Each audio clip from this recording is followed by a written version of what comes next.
नमस्कार, आप देख रहे हैं पटना से हमारी ये विशेष पेशकश। आपके साथ मैं हूं अंजना ओम कश्यप। पूरे पटना में इस तरह के पोस्टर्स आपको प्रधानमंत्री नरेंद्र मोदी के भारतीय जनता पार्टी की तरफ से और तेजस्वी यादव के आरजेडी की तरफ से दिखेंगे। चुनावी घमासान लगातार जारी रहा, प्रचार भी अपने चरम पर था, लेकिन इन सब के बीच आज पहले दौर का मतदान खत्म हुआ है।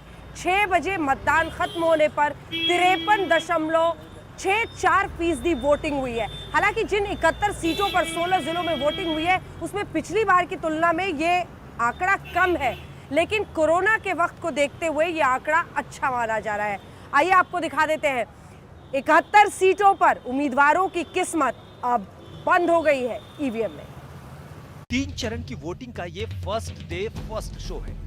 बिहार में कोरोना के खौफ को किनारे करके लोग बड़ी तादाद में मतदान केंद्रों पर उमड़े। 71 सीटों पर वोटिंग का काम पूरा हुआ।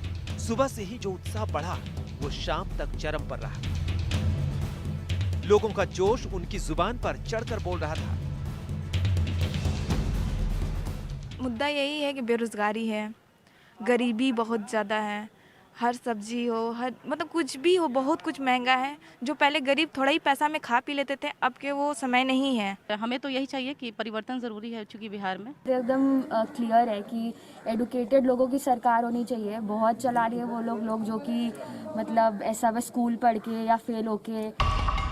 पहले चरण के मतदान में जिन खास उम्मीदवारों पर सबकी नजरें टिकी रही, उनमें गया टाउन से कृषि मंत्री प्रेम कुमार, लखीसराय से श्रम मंत्री विजय कुमार सिन्हा, बांका से राजस्व मंत्री रामनारायण मंडल, जमालपुर से ग्रामीण मामलों के मंत्री शैलेश कुमार, राजपुर से संतोष कुमार निराला, चैनपुर से पिछड़ा कल्याण मंत्री बृजकिशोर बिंद, दिनारा से विज्ञान और तकनीक मंत्री राजकुमार सिंह और एलजेपी से राजेंद्र सिंह, जहानाबाद से शिक्षा मंत्री कृष्णनंदन प्रसाद वर्मा, इमामगंज से पूर्व मुख्यमंत्री जीतन राम मांझी और जमुई से बीजेपी प्रत्याशी और इंटरनेशनल शूटर श्रेयसी सिंह शामिल हैं।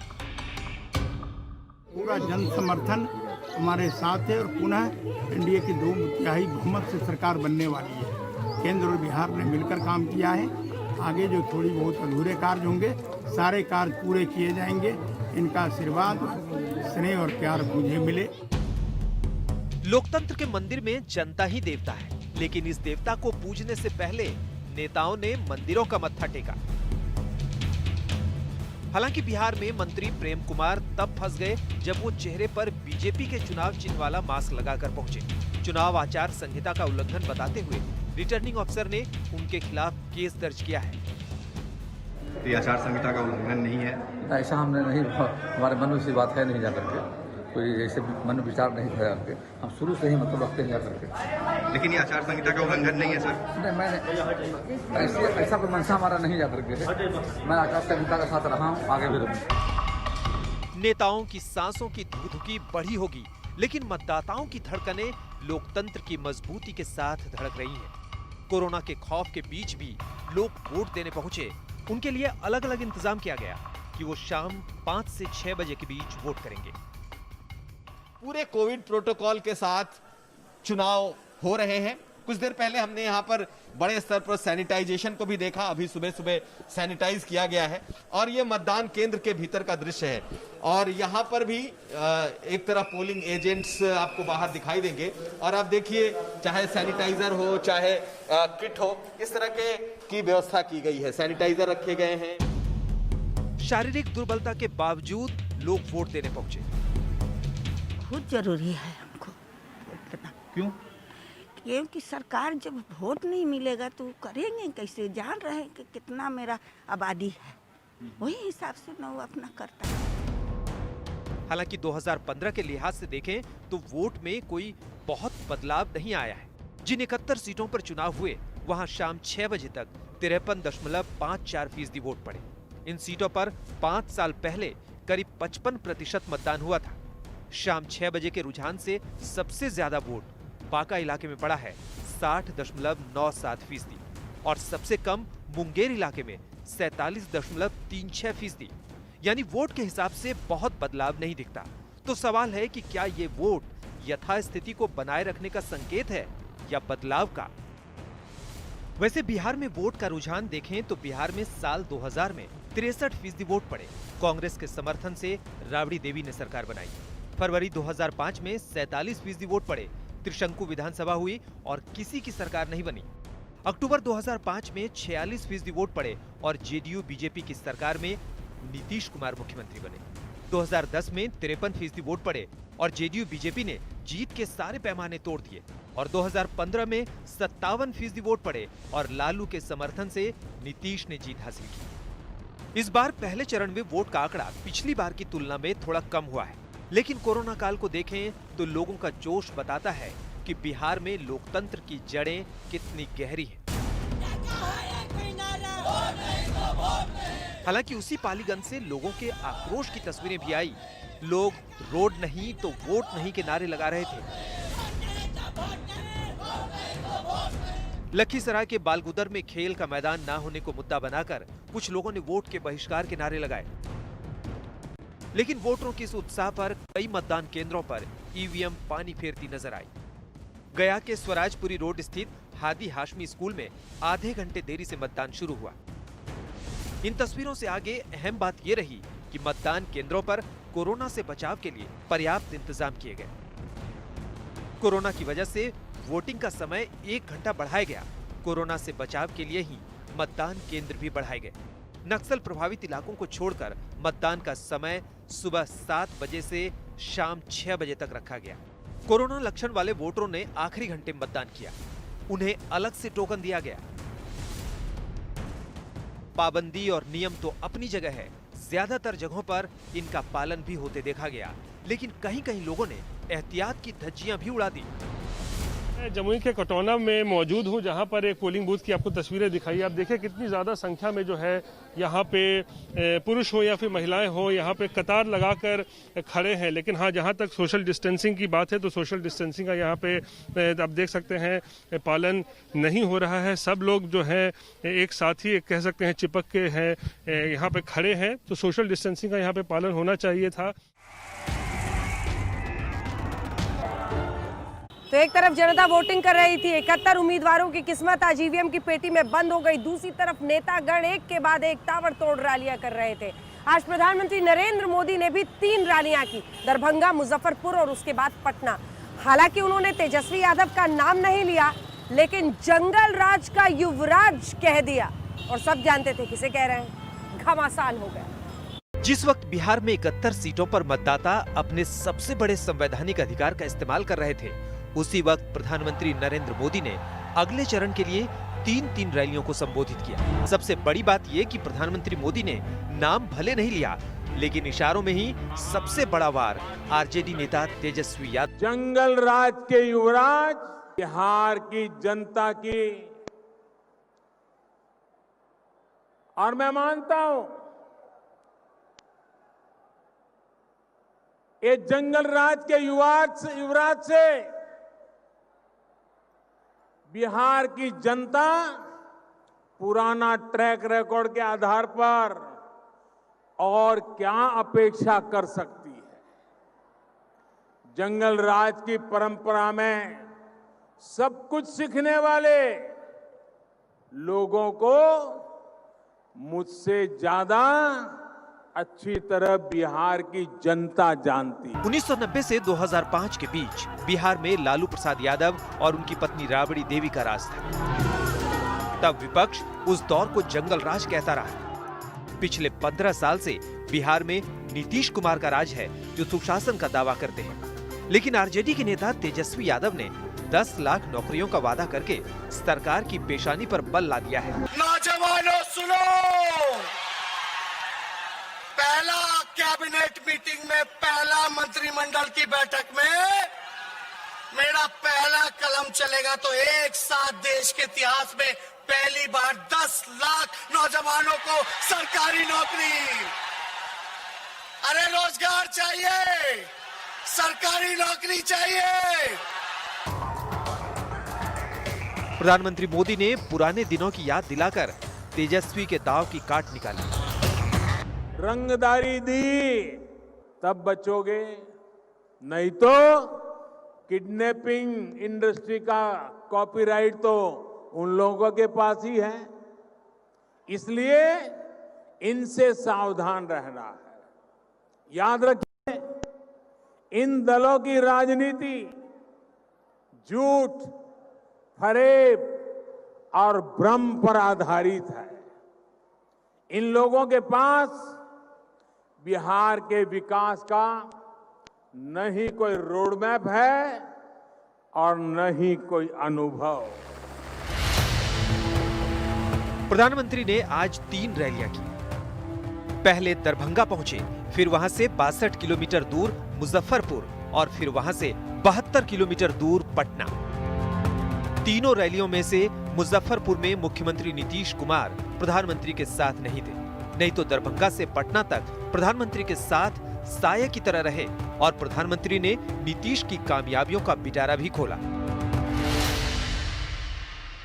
जब हमारे मित्र नीतीश जी अटल जी की सरकार में रेल मंत्री थे, अटल जी प्रधानमंत्री थे, तब इस क्षेत्र मांग को पूरा करते हुए अटल जी ने महासेतु का काम शुरू करवाया था। लेकिन उनके बाद जिस तरह इस पर काम हुआ, उससे लगता था कि मिथिलांचल की जनता का ये सपना ही रह जाएगा। केंद्र में एनडीए की सरकार बनने के बाद और यहां नीतीश जी की ताकत मिलने के कारण कोसी महासेतु का काम कई गुना तेजी से आगे बढ़ा और कुछ दिन पहले ही मुझे कोसी महासेतु के लोकार्पण का सौभाग्य मिला। चुनावी सभा को जो पटना के आसपास के प्रधानमंत्री नरेंद्र मोदी के भाषण से साफ है कि वो विकास के मुद्दे को अपनी मुट्ठी से फिसलने देना नहीं चाहते। तेजस्वी ने वादा किया कि वो 10 लाख नौकरियां देंगे। प्रधानमंत्री का जवाब आया कि सरकारी छोड़िए, प्राइवेट कंपनियां भी भाग जाएंगी क्योंकि विपक्ष के राज में अपहरण उद्योग पनपेगा। तेजस्वी ने वादा किया कि बिहार में नए तरीके से विकास करेंगे। प्रधानमंत्री मोदी का जवाब आया कि बिहार लालटेन युग में लौट आएगा। तेजस्वी ने गरीब तबकों के हित की दुहाई दी। प्रधानमंत्री मोदी ने कहा, सब हवाई बातें हैं। तेजस्वी ने मुख्यमंत्री नीतीश कुमार को थका हारा बताया। प्रधानमंत्री मोदी ने नीतीश की जमकर तारीफ की। भाइयों और बहनों, याद रखिए, वो दल जिन्होंने बिहार को अराजकता दी, कुशासन दिया, वो फिर से मौका खोज रहे हैं। सरकारी नौकरी तो छोड़िए, इन लोगों के आने का मतलब है नौकरी देने वाली प्राइवेट कंपनियां भी यहां से 9-2-11 हो जाएगी। प्रधानमंत्री मोदी ने हर रैली में इशारों में ही सही राबड़ी देवी राज पर कटाक्ष किया और उसी बहाने तेजस्वी की लालटेन की लौ को कम करने की कोशिश की। ये बिहार की और एनडीए सरकार की बहुत बड़ी कामयाबी है और इसके लिए मैं नीतीश जी को बधाई देता हूं। भाइयों और बहनों, अटल जी कभी कहते थे कि बिहार में बिजली की परिभाषा ये है कि जो आती कम है, आती ज्यादा है। लालटेन काल का अंधेरा अब छट चुका है। वैसे प्रधानमंत्री मोदी की नजर उस धार्मिक आस्था पर भी थी जो एक धर्म की भावनाओं से जुड़ी है। वो मिथिलांचल में थे तो सीता मैया के बहाने राम मंदिर के सवाल पर विपक्ष पर चुटकी ले ली। सियासी लोग जो बार बार हमें तारीख पूछा करते थे, बहुत मजबूरी में अब वो भी तालियां बजा रहे हैं। मुजफ्फरपुर में चित्रा त्रिपाठी और पटना में अंजना ओम कश्यप के साथ आज तक ब्यूरो। तो बिहार चुनावों पर राजधानी पटना से आप हमारी ये विशेष पेशकश आज देख रहे हैं। पहले दौर का मतदान खत्म हुआ है, लेकिन वो चुनावी घमासान जो आज भी जारी रहा। एक तरफ जनता वोटिंग कर रही थी, एक तरफ प्रधानमंत्री और तमाम नेता तेजस्वी यादव, राहुल गांधी अगले दौर के मतदान के लिए वोट मांग रहे थे। प्रधानमंत्री ने लालू राज, जंगल राज के युवराज के मुद्दे पर बात करते हुए जनता से वोट मांगा, तो राहुल गांधी ने आज अर्थव्यवस्था पर तंज करते हुए पकौड़े पर टिप्पणी की। कुछ साल पहले प्रधानमंत्री यहाँ आए थे, याद है आपको? भाषण दिया था, याद आए थे हम, जैसे अब 2 दिन में आने वाले हैं। उस टाइम आए थे, कहा था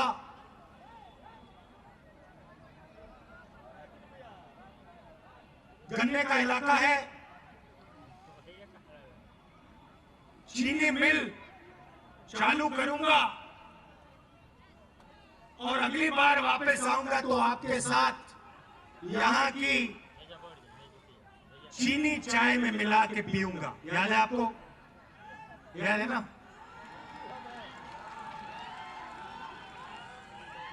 चाय पी आपके साथ, चाय पी आपके साथ ना? वो बोलता है पकौड़ा तलो पकौड़ा। आपने बनाया पकौड़ा? हैं? अगली बार आएंगे पकौड़ा बना के मोदी जी को, नीतीश जी को थोड़े खिला देना।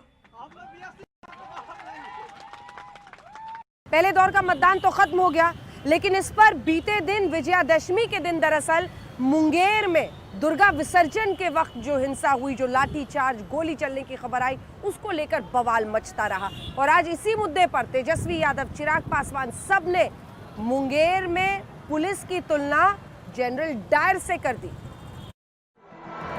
विजयदशमी पर बिहार के मुंगेर में हुआ हिंसक बवाल सियासी तौर पर गरमाने लगा है। लालू प्रसाद यादव के 15 साल के शासन को बार बार जंगल राज कहने वाले नीतीश को अब आरजेडी ने उन्हीं जनरल डायर बनने की अनुमति किसने दी? हम राज्य सरकार के गृह मंत्री से, राज्य के उप मुख्यमंत्री बीजेपी के नेता से पूछना चाहते हैं कि जनरल डायर बनने की अनुमति। ये घटना सोमवार रात 12 बजे की है, जब दुर्गा प्रतिमा विसर्जन को लेकर पुलिस प्रशासन लोगों पर दबाव बना रहा था कि इसे जल्द पूरा कर ले, लेकिन दुर्गा विसर्जन करने वाले चाह रहे थे कि वो आराम से इसे संपन्न करें। इस पर प्रशासन से पहले उनकी कहासुनी हुई, फिर लोगों ने पथराव शुरू किया। पुलिस के मुताबिक लोगों ने फिर गोली चलाई, जिससे बात इतनी बिगड़ गई। लेकिन तेजस्वी ही नहीं, केंद्र में एनडीए के साथ खड़े चिराग और बिहार में नीतीश, तेजस्वी दोनों का विरोध कर रहे हैं। पप्पू यादव भी मुंगेर की घटना को जालियांवाला बाग की तरह देख रहे हैं। देखिए, मुंगेर में जिस तरीके की शर्मनाक घटना घटी, इसकी जवाबदेही किसकी है, इसकी जिम्मेदारी किसकी है? मुख्यमंत्री आज भी मुख्यमंत्री तो हैं ही हमारे प्रदेश के, और मुख्यमंत्री होने के साथ साथ गृह मंत्री भी हैं वो हमारे प्रदेश के, और उन्हीं के ही एक बहुत ही करीबी नेता की सुपुत्री वहाँ की स्थानीय एसपी हैं। तो ये मुझे बताएं कि क्या मुख्यमंत्री के संरक्षण पर माता के श्रद्धालुओं के ऊपर लाठी चलाई गई? जो मुंगेर की घटना है, यही 15 साल का सच है। चूंकि चुनाव था तो ये दिख गया। जो जो लोग इन्वॉल्व है उसमें बर्खास्त करना चाहिए और लिपि सिंह को कंप्लीट रूप से सस्पेंड करके उस पर इंक्वायरी बैठाना चाहिए, ताकि ये जो जालियांवाला बाग से भी विभत्स घटना घटी है वह आगे लोग कांप जाए। मुंगेर की घटना तब हुई जब बिहार में पहले चरण का चुनाव सिर पर था। मुंगेर में सारा विवाद दुर्गा प्रतिमा विसर्जन को लेकर हुआ। पुलिस का कहना है कि शरारती तत्वों ने गोली चलाई। स्थानीय लोगों का कहना है कि ये काम पुलिस ने किया। विपक्ष की मांग है कि वहां की एसपी लिपि सिंह पर कार्रवाई हो। मुंगेर में जो नरसंहार हुआ, जिसकी तुलना उन्होंने जनरल डायर के द्वारा चलाई गई गोलियों से भी की, ताकि एक बात साफ है कि अब बिहार में नीतीश कुमार की नहीं, निर्दयी कुमार और निर्मम मोदी की सरकार है। जिस जनरल डायर और जालियांवाला बाग कांड से मुंगेर कांड की तुलना विपक्ष कर रहा है, उसके बारे में भी जान लीजिए। अमृतसर के जालियांवाला बाग में 13 अप्रैल 1919 को अंग्रेजों के खिलाफ एक सभा थी। ये सभा महात्मा गांधी के कहने पर रॉलेट एक्ट के विरोध में हो रही थी। अंग्रेजों ने रॉलेट एक्ट आजादी के आंदोलन को कुचलने के लिए बनाया था। वो सभा ना हो इसके लिए पूरे शहर में कर्फ्यू लगा हुआ था। फिर भी हजारों लोग उस सभा में पहुंच गए। तब एक अंग्रेज अफसर जनरल डायर ने बाग को बंद करवाकर गोलियां चलवा दी, जिसमें 400 से ज्यादा लोग मारे गए और 2000 से अधिक लोग जख्मी हुए। लेकिन इस मुंगेर कांड की ध्वनि इस चुनाव काल में इसलिए भी उठ रही है कि इसे हिंदुओं की आस्था से जोड़ दिया गया है, जिनकी आबादी बिहार में करीब 83% है। आज तक इसी के साथ हमारी इस विशेष पेशकश में राजधानी पटना से इतना ही, लेकिन देश दुनिया की बाकी खबरों के लिए आप देखते रहिए आज तक। और बिहार चुनाव से जुड़ी हुई हर खबर, हर जानकारी, हर अपडेट सबसे पहले आज तक पर। नमस्कार, मैं हूं अंजना ओम कश्यप। हमें उम्मीद है ये वीडियो आपको पसंद आया होगा। लेटेस्ट खबरों के लिए यूं ही देखते रहिए आज तक, और इस वीडियो के पसंद आने पर लाइक, शेयर एंड सब्सक्राइब करना ना भूलें।